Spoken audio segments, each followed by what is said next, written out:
Semaine, une nouvelle émission. Mesdames, Messieurs, fidèles amis de l'autre journal, c'est un grand plaisir de vous retrouver cette semaine pour cette émission.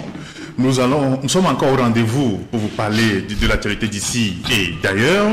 Avec l'attaque terroriste que le Togo a subie la semaine dernière, 8 militaires tués, 13 autres blessés. Voilà, nous sommes là avec nos invités pour parler de ce sujet. Nous parlerons également des taxes, tous azimuts de l'OTR, les grincements des dents du contribuable. Nous parlerons aussi du prix du carburant qui a augmenté la semaine dernière avec un lendemain incertain que les Togolais prédisent.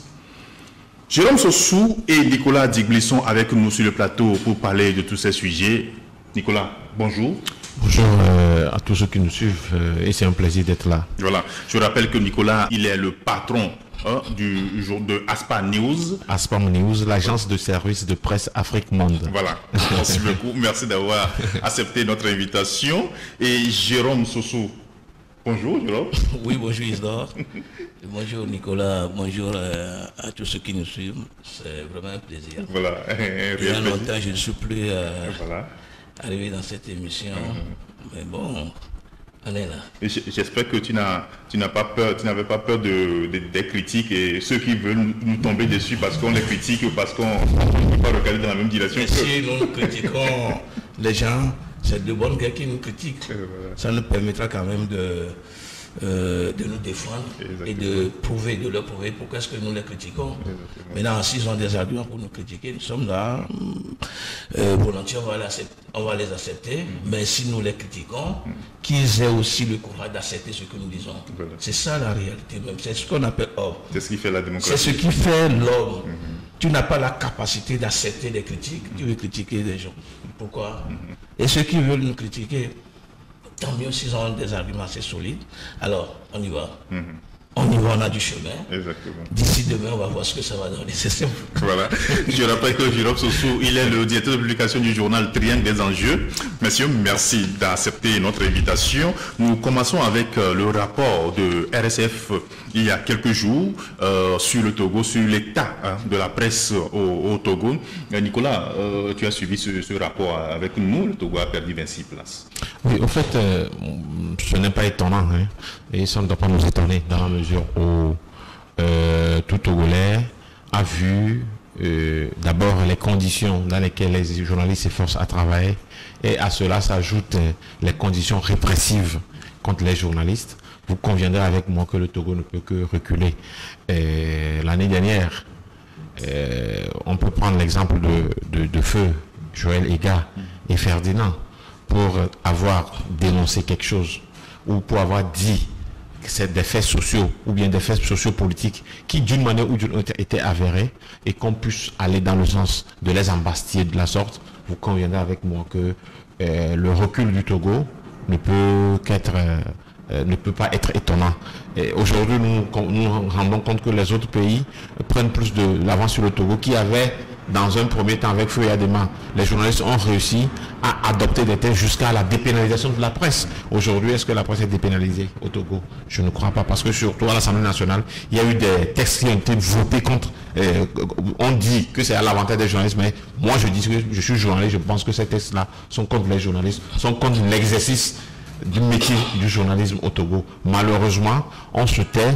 Malheureusement, certains même qui se disent hommes de médias prennent position, c'est-à-dire pour ça, et à nous aller. Anyway, on est confronté à ça, mais ce qui est sûr, c'est que je sais une chose, c'est que on peut vouloir toujours anéantir les journalistes. Il y aura toujours au Togo des journalistes qui seront toujours objectifs dans l'exercice de leur emploi, qui seront toujours objectifs dans les critiques et qui donc vont toujours donner le flambeau là à l'écriture journalistique au Togo.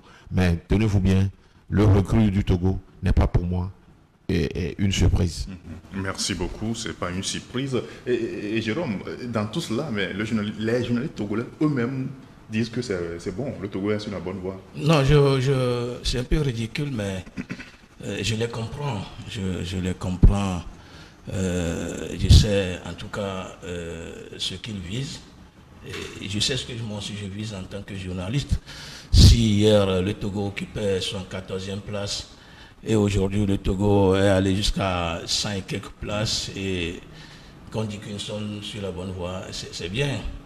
Cela suppose que leurs enfants sont en classe de CM2. Au premier trimestre, ils avaient 10 de moyenne. Au deuxième trimestre, ils avaient 6 de moyenne. Et au troisième trimestre, ils ont 3 de moyenne. Et dit que mes félicitations, qu'ils sont sur une bonne voie. Bravo pour eux. Et ce qui, moi, me chagrine un peu dans cette histoire, c'est que je ne sais pas où véritablement on veut nous conduire. J'ai suivi 2 ou 3 ministres qui d'abord ont félicité le professionnalisme avec lequel la presse togolaise travaille et en même temps qu'on félicite la presse parce qu'elle est professionnelle, en même temps on embassit les journalistes, en même temps on ferme les radios, on ferme les télés, et on suspend les journaux, et patati patata, on fait ce qu'on veut. Mais on dit que nous sommes des organes, nous sommes de la presse, nous sommes une presse professionnelle. Mais ça fait une contradiction qui est inouïe, qui ne dit pas son nom. Et moi, je suis en train de réfléchir et de me dire que mais véritablement, ceux-là qui nous gouvernent, c'est que je veux savoir véritablement où est-ce qu'ils vont. Parce qu'on ne peut pas dire que la chose est bonne. En même temps, on met des bâtons de roue pour que ça n'évolue pas. Maintenant, pour nous-mêmes les journalistes, j'ai écouté les confrères, je ne vais pas les critiquer. Je ne vais pas les critiquer parce que je me dis que c'est vrai, chacun protège son pain. Aujourd'hui, le blé est inexistant sur le marché.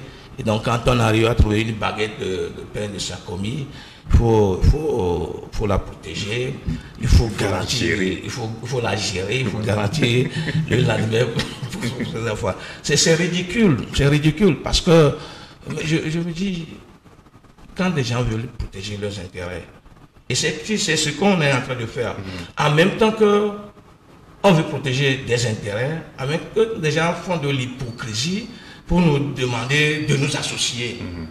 Comment est-ce qu'on peut s'associer et lorsque des gens ne veulent pas se départir de leurs petits intérêts de 50 000, de 100 000, de 200 000, alors qu'en réalité, demain, c'est pour demain même qu'on travaille. On ne travaille pas pour aujourd'hui parce que nous avons des enfants qui nous suivent. Maintenant, tu as travaillé pendant 25 ans, pendant 30 ans, et puis tu n'as plus de force. Mais demain matin, c'est ton enfant qui vient, papa, mais entre-temps, sur toutes les chaînes, partout dans la ville, partout à travers le monde, mais dit, ton papa était un journaliste, ton papa était... Maintenant, montre-nous la preuve que tu as fait, que tu as été quelqu'un qui a travaillé et que nous, maintenant, pouvons bénéficier de ton travail. Maintenant, des gens ne pensent pas à ça. Des gens pensent que quand quelqu'un qui détourne, par exemple, 2 millions, 500 millions, 1 milliard du contribuable togolais, et qui m'appelle pour me donner 100 000 de le protéger. Et moi, honteusement, je prends les 100 000, j'écris du n'importe quoi, peut-être parfois même on envoie, on rédige le papier, on me l'envoie, et je mets ça dans le journal, je deviens le parent de ce test, et je vais aller défendre. En même temps, au même moment même là, celui qui a détourné ce montant colossal du contribuable togolais et qui t'a donné une miette, son enfant n'est pas au Togo. Son enfant est ailleurs, dans une grande université, et d'ailleurs qui travaille, et qui va revenir, l'enfant là va revenir remplacer son papa, et l'enfant là va encore devenir ton maître, le maître de ton enfant. C'est-à-dire que son papa était ton maître, et maintenant l'enfant vient être le maître de ton enfant. Moi je ne peux pas accepter ça. C'est pour ça que moi j'ai décidé d'être pour dans mon cœur. Je travaille objectivement, mais je ne vais pas travailler pour mon ventre. Je ne vais pas travailler quand même pour, je ne sais pas, au-delà de tout, il faut protéger sa dignité. Voilà. Et ce que moi je me dis, et je continue de le dire, tous ceux qui sont aujourd'hui au-dessus, ceux qui sont à la tête du pays, qui font glodieux et autres là, mais le moment va arriver, ils vont partir. Si le peuple n'arrive à rien leur faire, mais je ne pense pas qu'ils peuvent lutter contre Dieu. Et bien ça va passer. Ça va passer. On a vu le Gérard Yadema qui était tout puissant. Un matin du 5 février, alors que des gens ne sont même pas réveillés de leur lit, qu'ils ont appris que Yadema était mort. Et on prend le papa d'Ali Bongo, on prend Mobutu Sese Seko, on prend d'autres personnes, et même des tout puissants dans nos quartiers. Aujourd'hui, ils sont où? C'est que la loi de la nature, elle est là. Dieu est là. Donc, moi, je ne peux pas, en tout cas, protéger. Je ne sais pas de quel intérêt je dispose pour le protéger. Quelqu'un ne peut pas détourner l'argent du pays là. Il va m'appeler pour me donner le miette de son argent. Je vais le protéger. Demain, son enfant vient encore faire la loi à mon enfant. Je ne peux jamais le faire. Mais qu'il me croit, quoi. Merci beaucoup, Jérôme Sossou. Voilà un petit sujet que nous voulons débattre et on va clôturer cette page-là. Voilà, le premier sujet que nous avons préparé pour cette émission, et il s'agit de l'attaque terroriste au nord du Togo la semaine dernière. 8 militaires ont perdu la vie dans cette attaque et 13 autres blessés. Nicolas. Officiellement, 8 militaires et 13 autres blessés. Oui. Vous savez, d'abord, nos condoléances vont aux familles éplorées et que c'est un peu déplorable que de pareilles situations puissent se poser. Tenez-vous bien, depuis un certain temps, cette zone est déclarée très sensible.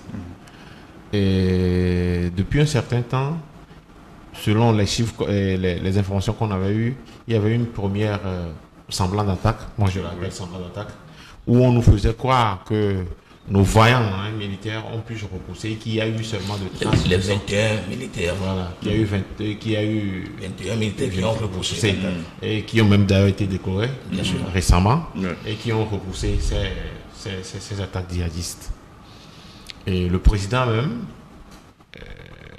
a fait Fort Gnassingbé au pouvoir depuis plus de combien d'années déjà? Puisqu'il 18 ans. Puisqu'il en renouvelle, je ne sais même plus combien d'années. Parce que de père en fils, on prend le pouvoir comme on veut. Puisque papa m'a dit. Donc c'est ce pouvoir-là. C'est vrai ce que tu dis là. Tu ne sais même plus le nombre de mandats que c'est vrai, puisque les gens sont chaque fois au pouvoir. On ne sait même plus l'année, combien d'années ils font. Puisque lui-même a déclaré que papa m'a dit que si on laisse le pouvoir, il sera difficile de l'attendre. Donc, puisque c'est comme ça, donc on s'accroche là au pouvoir. Puisque c'est un pouvoir, papa m'a dit. Donc moi, je ne sais même plus combien d'années il est en train de faire là-bas. Ah ok, bon, moi je te rappelle que c'est le 4e mandat. Hein. Le 4e mandat. Il est dans sa 17e année. Ok, d'accord, c'est bien.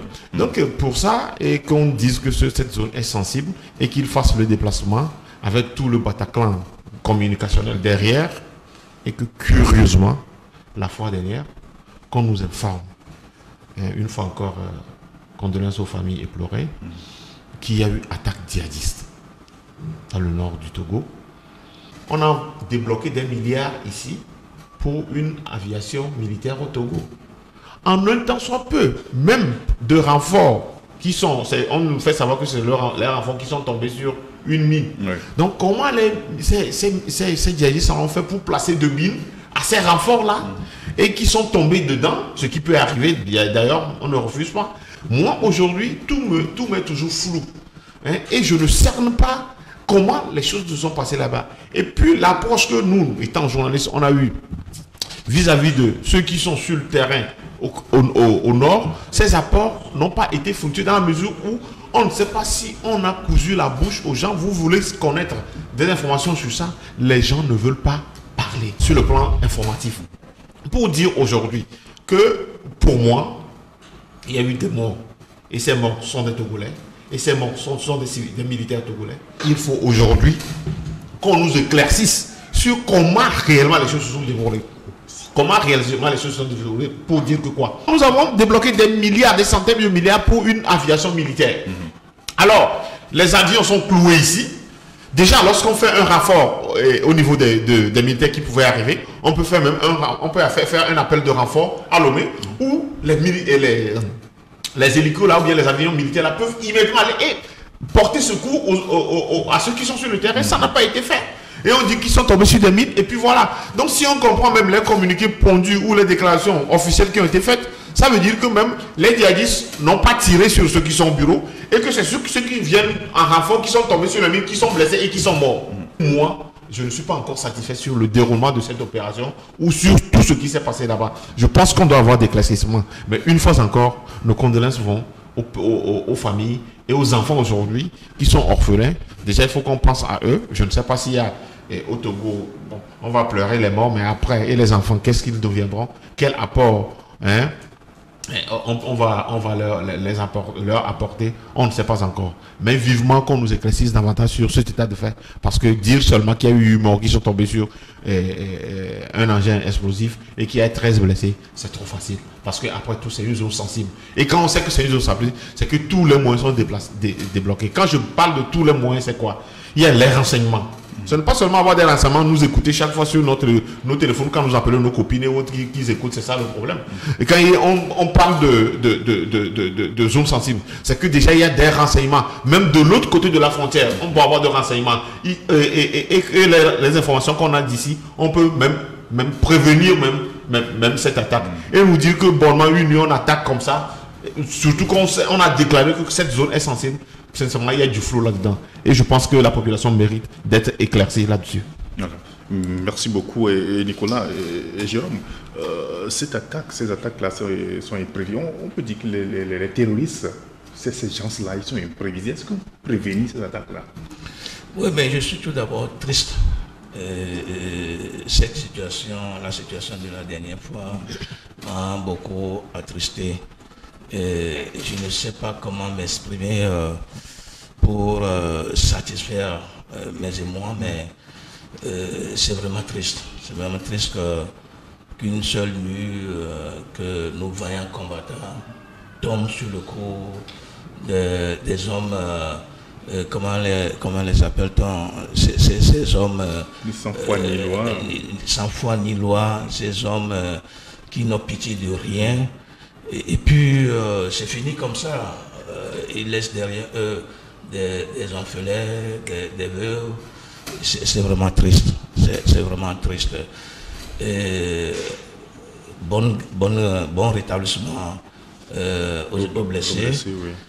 Et que beaucoup de courage aux familles. Et il va falloir que le gouvernement togolais prenne sérieusement soin de ses enfants et de ses veuves laissés derrière.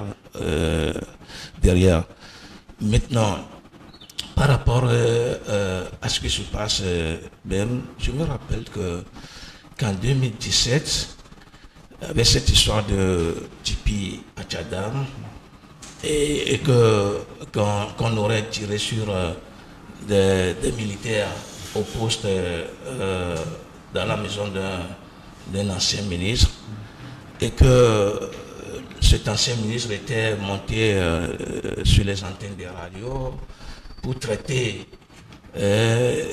Tipi Achadam et tout ce qui s'était passé de djihadistes. Moi, ça m'avait fait froid, ça m'avait fait peur.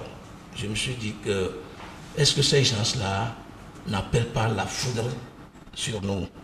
Parce que je ne sais pas de quelle preuve dispose cet ancien ministre pour faire un lien direct avec un soulèvement populaire, un mécontentement que des gens expriment dans la rue et qui malheureusement était arrivé à ce qu'on perde. Bon, je n'avais pas la preuve tangible que les manifestants ont tiré sur les militaires, mais je sais que devant moi, à Décon, on tirait à balles réelles sur des manifestants, on tirait des gaz lacrymogènes sur des manifestants qui les blessaient, on lançait même des gaz lacrymogènes dans les églises et dans les maisons qui ont tué des enfants dans ce pays. Et puis, moi, ça m'a véritablement fait peur. Et par la suite, j'ai écouté les premiers responsables donner l'impression comme quoi si ce ancien ministre avait raison, et puis tout se fait comme si on défiait ces djihadistes-là. Moi, j'avais peur. Et je me suis dit que avec cette histoire-là, est-ce qu'un jour, les gars-là ne vont pas essayer d'essayer quand même de voir si nous avons leur force. Et lorsque j'avais appris la première attaque et qui serait repoussée par les 21 militaires, félicitations à eux et merci au chef de l'État pour les avoir décorés parce que ce n'est pas facile. Et puis au cours d'une émission sur une télé à la plage, je me suis dit attention, cet essai n'était pas anodin. Ceux-là qui sont venus, ils étaient là juste pour tâter le terrain. Ce n'est pas à noter leurs actions. Et donc il va falloir que le gouvernement togolais, en collaboration avec le gouvernement béninois, burkinabé, et sur le corridor frontière, il faudrait que quand même ils se donnent la main pour lutter contre, ou qu'ils fassent une véritable frontière militaire pour empêcher ne serait-ce que les velléités de ces djihadistes-là pour pouvoir les repousser. Je ne sais pas si j'ai été écouté, mais la dernière nuit, lorsque j'avais appris cette histoire, ça m'a véritablement dérangé. Je me suis dit qu'en réalité, nous ne sommes pas nuls quand nous faisons des critiques ou nous apportons nos contributions pour le développement du pays. Nous ne sommes pas nuls. Mais s'ils pouvaient quand même écouter ce que nous disions, les mettre plus ou moins en contribution, je pense que ça peut quand même faire quelque chose. Et moi maintenant, pour revenir dans le fond du sujet, ça me dérange, ça me pose problème. Je ne m'y connais pas, comment peut-on, je n'ai pas été à l'école en stratégie militaire. En stratégie militaire, je n'ai pas été à l'école de guerre, je ne suis pas ni policier ni gendarme, je ne m'y connais pas trop dans leur stratégie. Mais je regrette quelque chose. Vous parcourez la ville de Lomé. Il y a plein de ces militaires, il y a plein de ces policiers, il y a plein de ces gendarmes qui sont devant les comment appelle-t-on, qui sont devant les maisons des copines. On en connaît assez. Copines à qui Je ne sais pas. Je ne sais pas. Ils sont pleins devant les maisons des copines et qui ne font que jouer du ludo du matin jusqu'au soir. Ils sont également pleins dans les champs de je ne sais pas qui labourent et qui sont peut-être plus ou moins entre des peuls qui conduisent les vaches, qui labourent les terres, ils sont là. Je ne sais pas pourquoi est-ce qu'on ne peut pas déployer véritablement ces forces de l'ordre et de sécurité sur les frontières pour quand même... Puisque tout le monde sait que la menace est réelle. La menace est là aujourd'hui. Pourquoi ne pas déployer ces gens-là qui, qu'on paie avec l'argent du contribuable et qui sont devant les maisons des copines, qui ne font absolument rien et qui à la fin du mois vont à la banque pour recevoir leur salaire. Pourquoi ne pas les utiliser pour quand même faire en sorte que ces hommes-là ne nous dérangent pas? Pire, on nous a appris dans ce pays, où on nous a prouvé dans ce pays qu'on a des machines sophistiquées qui peuvent quand même nous permettre de sécuriser notre territoire. Et si ce Pegasus-là est là, juste pour espionner les journalistes, les fadas et puis les hommes politiques, ça fait pitié. J'ai dit tout à l'heure que je ne m'y connais pas du tout en armée. Je n'ai même pas songé de devenir, heureusement que mon âge dépasse déjà, comment peut-on, ce métier-là. Et je ne l'ai pas souhaité à ce que l'un de mes enfants aussi devienne, comment peut-on, militaire dans ce pays. Je ne le souhaite pas. Bon, tant mieux si l'enfant veut opter pour ce métier. Je ne vais pas le lui empêcher. Même moi, je ne le souhaite pas. Je n'ai rien contre eux. Et ils se débrouillent pas mal. Et dans des conditions les plus difficiles. Il faut voir les policiers dans la rue, comment ils vivent. Il faut voir ces hommes-là en tenue noire qui circulent la ville de Lomé, matin, midi, soir. Je me demande parfois, est-ce qu'ils ont un petit temps pour se mettre quelque chose dans la bouche? On les voit, dans quelles conditions ils travaillent, dans des conditions assez difficiles, assez ridicules. Mais ils y sont parce qu'ils ont opté pour ce métier. Maintenant, si nous avions dépensé des milliards pour avoir le Pegasus, et c'est juste pour mettre peut-être Jérôme Sosso, qui ne représente rien, qui peut-être ne trouve difficilement à manger son téléphone pour l'écouter. On va écouter quoi? Moi, je vais causer avec mes nombreuses copines. Je vais causer avec ma femme à la maison, mes enfants. Peut-être je vais appeler ma secrétaire ou mes collaborateurs. Bon, allez à ce reportage. Ça s'arrête là-bas. Je vais causer avec mes nombreuses copines, si j'en ai d'ailleurs. Mais c'est toi qui le dis. Eh bien oui, si j'en ai d'ailleurs.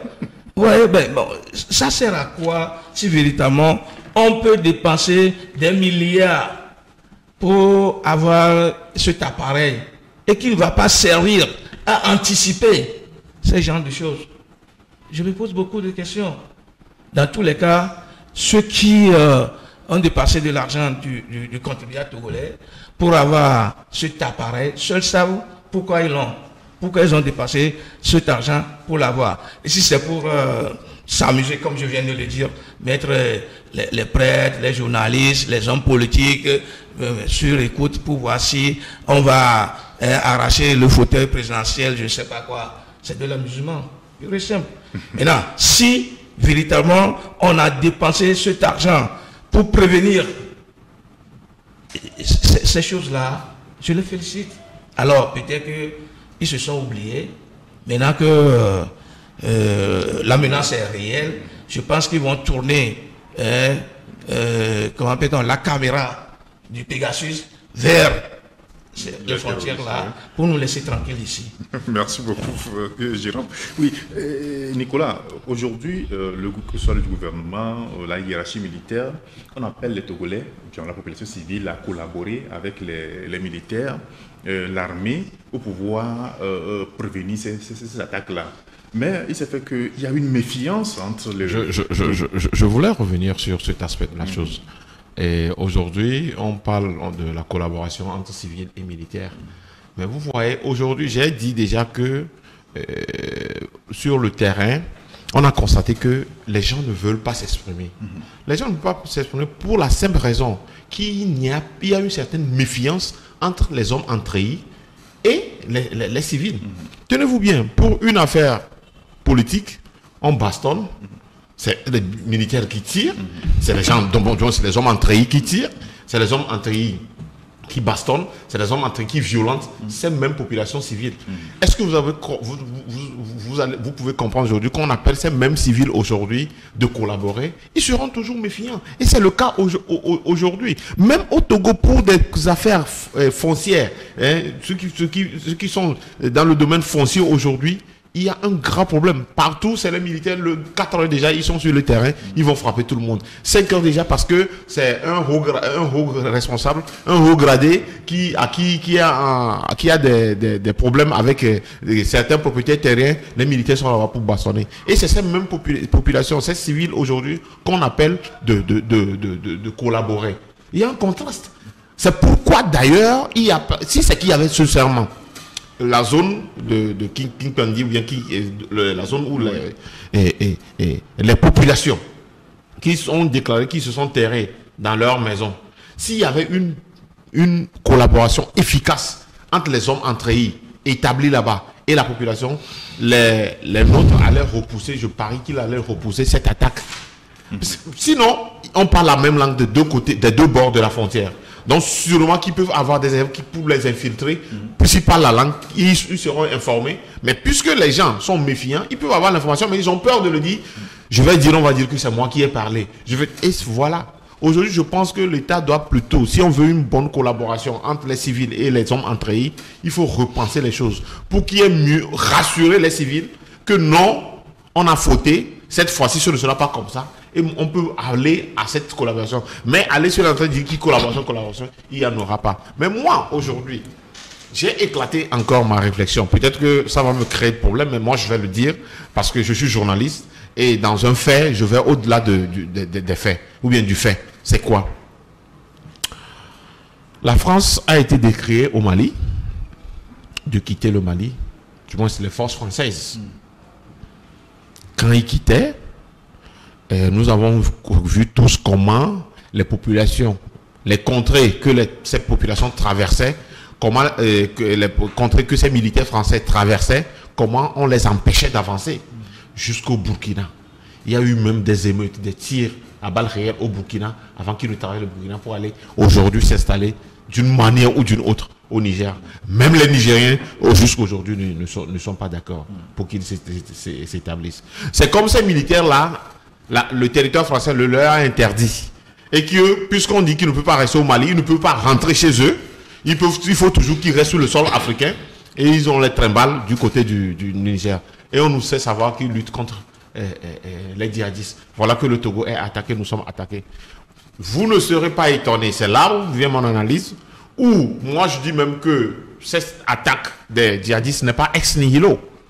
Cette attaque des djihadistes peut être un jet de ballon pour qu'un jour, ou bien dans quelques semaines, vous allez entendre que non, que les forces militaires frontières vont maintenant s'installer entre le corridor Bénin-Mali, Bénin-Togo et Burkina pour essayer de lutter mieux contre les djihadistes. Vous ne serez pas étonnés, hein. Sincèrement, ne serez pas étonnés. Parce que moi, c'est là où moi j'ai plus éclaté la chose. Et à côté de ça, quand nous suivons la géopolitique de l'Afrique occidentale aujourd'hui, qu'on le veut ou non, s'il y a certaines populations qui ne l'expriment pas ouvertement, dans les pays de l'Afrique francophone, ouest africain aujourd'hui, je ne sais pas si en Afrique centrale aussi ça te fait savoir, c'est qu'il y a une antipathie actuellement pour tout ce qui est français.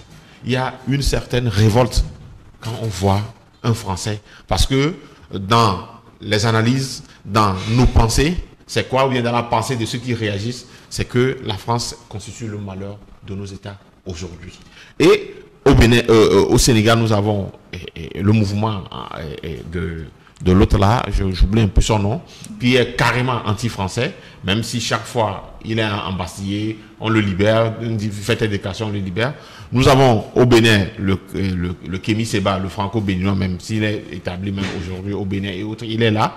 Même au Burkina, nous avons vu la réaction de la population quand les tankers militaires français passaient. Pour dire qu'il y a ce relent au Mali, pour dire qu'il y a ce relent qui naît en Afrique de l'Ouest, même si certains peuples ne le font pas voir ouvertement, ne le déclarent pas ouvertement. Et je pense que ça peut être une stratégie de mieux s'implanter militairement encore en Afrique de l'Ouest. Du moins que les faits, ou bien les faits futurs me démentent. Mais, selon moi, je pense qu'il faut aller au-delà de cette attaque et voir si ce n'est pas une autre stratégie politico-militaire qui est en train d'être mise en place pour qu'on puisse envahir encore nos territoires. Mais une fois encore, mes condoléances aux familles éplorées et que ceux qui sont blessés puissent vite se rétablir. Merci beaucoup. Et c'est presque la même question. Est-ce que cette collaboration aujourd'hui est possible au Togo?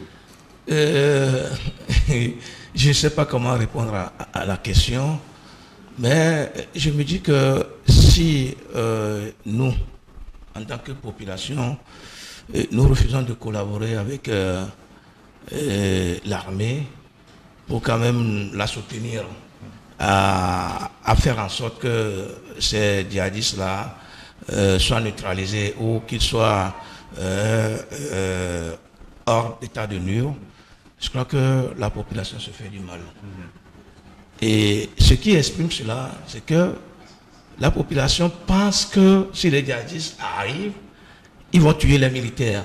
Ils vont tuer les militaires togolais et elle serait libérée. Parce que peut-être que, comme l'a dit tout à l'heure Nicolas, c'est l'armée qui est son malheur. C'est comme ça que nous pensons.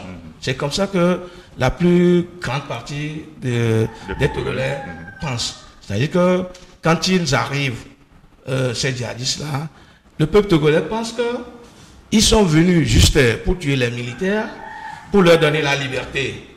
Et c'est pour ça qu'il aurait voulu, il aurait voulu peut-être se mettre à l'écart de la science. Est-ce qu'en pensant comme ça, le peuple n'a pas raison? Plus ou moins, oui, mais plus ou moins, le peuple a raison, mais quand nous suivons l'actualité à travers le monde, le peuple n'a pas raison. C'est pour ça que je dis plus ou moins. Aujourd'hui, nous ne sommes pas le premier État que les djihadistes ont attaqué.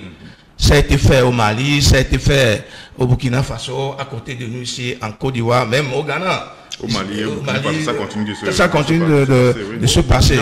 Oui. Maintenant, quand nous voyons les images à la télé et que ce sont les populations civiles qui sont les victimes, je crois que le peuple n'aura pas raison de penser comme ça.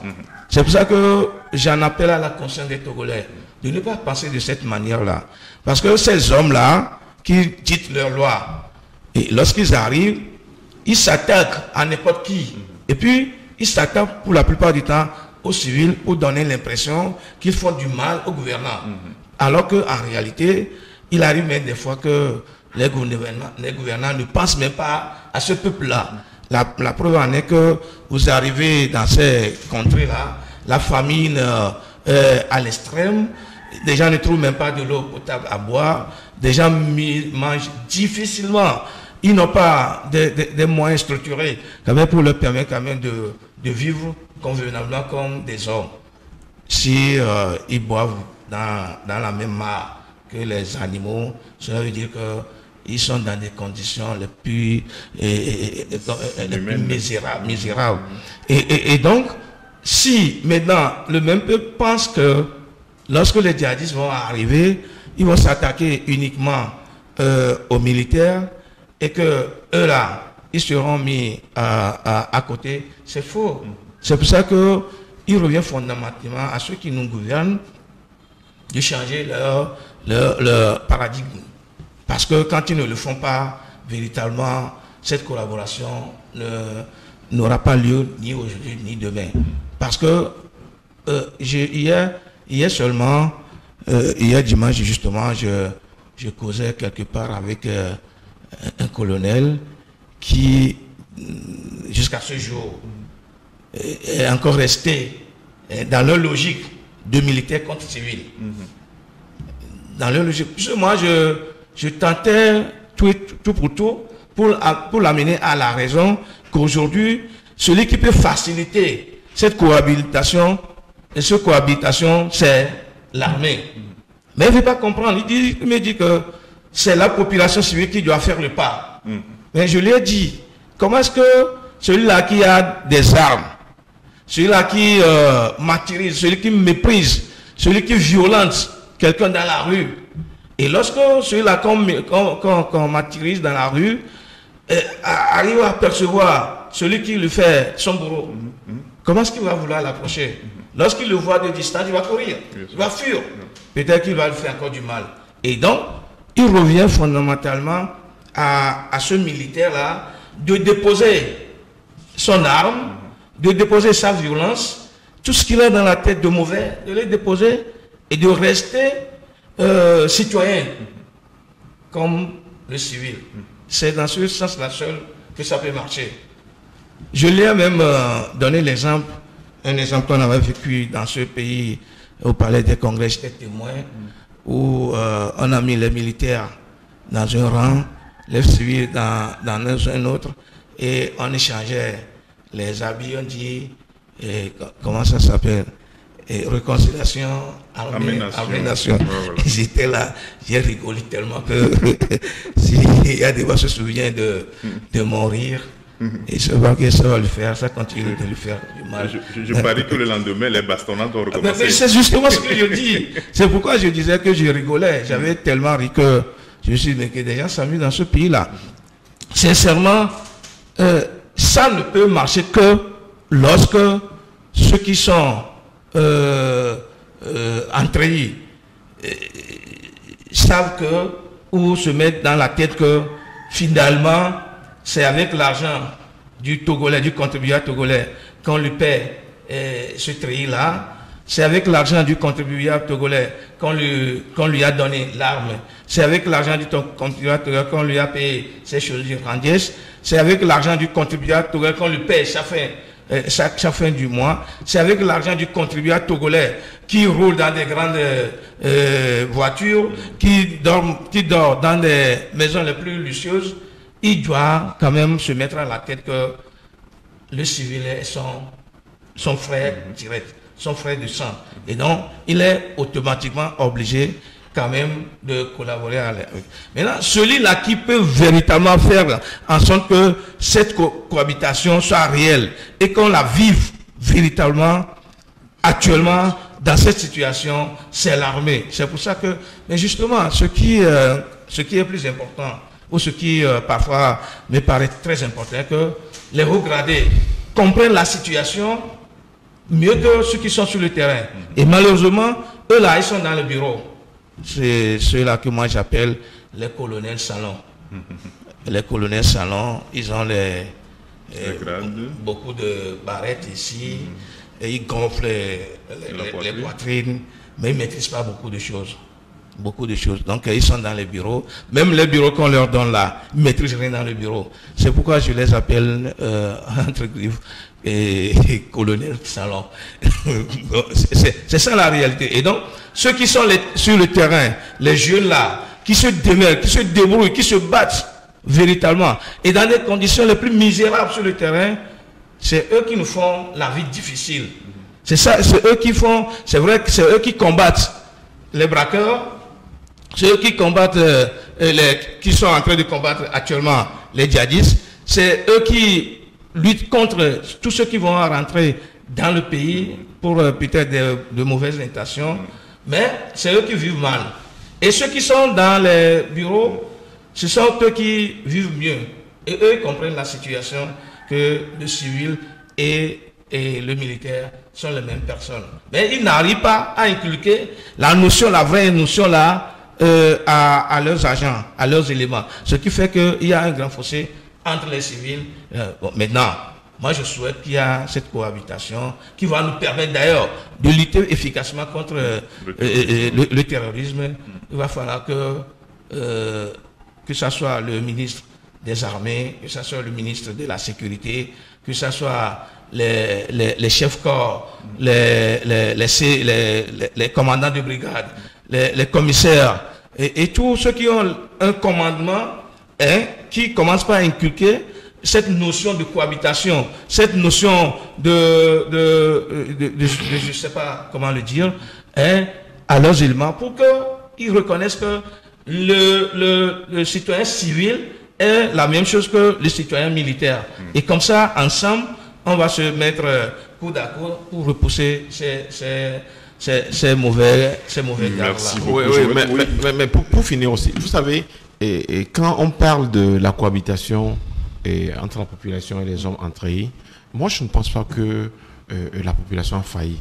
Tenez-vous bien, nous parlons des problèmes fonciers ici à Lomé, où on déploie chaque fois les forces de l'ordre et autres. À l'intérieur, c'est nos chefs cantons là, nos chefs de village là, qui pour un pépin appellent les hommes entrés pour bastonner leur propre population. Vous voyez que dans ce genre de choses, comment cette population peut vouloir embrasser, peut vouloir être aux côtés des hommes entrés. Ce n'est pas possible. C'est le moment de le faire. Je pense que on a souvent parlé de ça, puisque le plus souvent, on pense que quand on est un treillis, on est plus supérieur aux civils. Or, ces mêmes hommes qui sont en treillis, je parle des hommes plutôt qui sont en treillis, oublient que c'est les femmes civiles là sur lesquelles ils sautent chaque fois pour qu'ils font des enfants. Combien des hommes en treillis ont épousé des femmes qui sont aussi en treillis? Il y en a, mais peu. Mais la plupart ont des femmes qui sont des civils. Quand ils savent que ces civils-là, ils en ont besoin, seulement génétiquement, ils en ont besoin seulement génétiquement. Ils ont besoin de ces civils-là seulement pour des bains de salive. Ils ont besoin de ces civils-là pour des sécrétions génitales seulement. C'est ça? Et ils font des enfants civils. C'est ce que je veux dire. Et ils font des enfants civils. Mais à côté de ça, quand ils sont entrés là où il faut aller bastonner, c'est comme leur rôle, c'est d'aller bastonner. Vous savez? L'approche que nous avons souvent fait avec les hommes qui sont un peu haut gradés, ils reconnaissent qu'au Togo, il y a d'abord eu un déficit de formation psychologique vis-à-vis des hommes en treillis. Parce que déjà, quand on leur porte le treillis, ils se disent qu'ils sont galonnés, ils sont forts et ils font ce qu'ils veulent, ce qu'ils veulent. Parce que c'est dans ce pays que les gens ont dit que après Dieu, c'est eux. Vous comprenez avec moi que quand on dit que après Dieu c'est eux et qu'ils ont toujours ça dans la tête, comment on peut vouloir cohabiter avec la population? Surtout regarde ce que Jérôme a dit. Quand Jérôme discute avec ce haut gradé qui dit que non, que c'est la population, le faible là qui n'a pas d'âme, qui va s'approcher de ceux qui ont déjà des armes et que c'est les faibles qui va. Ça veut dire quoi? Ils viennent, c'est comme ça se fait, c'est comme ça la gouvernance même au Togo ici. Ils viennent, vous les piétinez, vous leur posez leurs conditions, vos conditions, ils acceptent ou pas, c'est parce qu'on est toujours dans ce côté de force. Donc aujourd'hui, je pense que on doit, d'une manière ou d'une autre, comment je peux donner le terme, il faut les démusulmaniser de la force. C'est ça, parce que pour eux, ils sont plus forts, ils ne peuvent faire que du n'importe quoi avec les civils. Voilà qu'aujourd'hui, ils ont besoin toujours des civils. Même quand vous allez dans les garnisons et autres, les agents de sécurité, les hommes entrés ont toujours besoin des civils qui leur filent toujours des informations. Donc aujourd'hui, il faut qu'ils aillent dans ce sens, rassurer la population par des gestes et des actes pour que au moins cette population puisse avoir confiance en eux. Et quand la population a confiance aux hommes entre eux, je pense qu'il peut y avoir une bonne cohabitation. Et quand il y aura une bonne cohabitation, je pense que nous éviterons ces genres d'attaques. Dans tous les cas, on ne peut pas faire de renseignements sans les civils, sans compter sur les civils. Voilà. Parce que les civils, selon les informations, des gens ont déjà entendu les bruits des bottes. Voilà. Et au lieu d'aller signaler ça aux forces de l'ordre, aux forces de sécurité et les forces de défense, ils avaient peur d'aller les voir. Peut-être qu'ils ne savent pas ce qui va se passer là-bas. Sinon, en réalité, s'il y a une bonne collaboration, une bonne cohabitation entre les deux entités, je pense que rapidement, lorsque les populations civiles ont entendu les bruits de bottes là, mais la première réaction, c'est d'aller signaler ça pour qu'on les mette à l'abri. Voilà. Mais c'est ce qui n'a pas été fait et malheureusement, nos hommes là sont tombés, les armes à la main.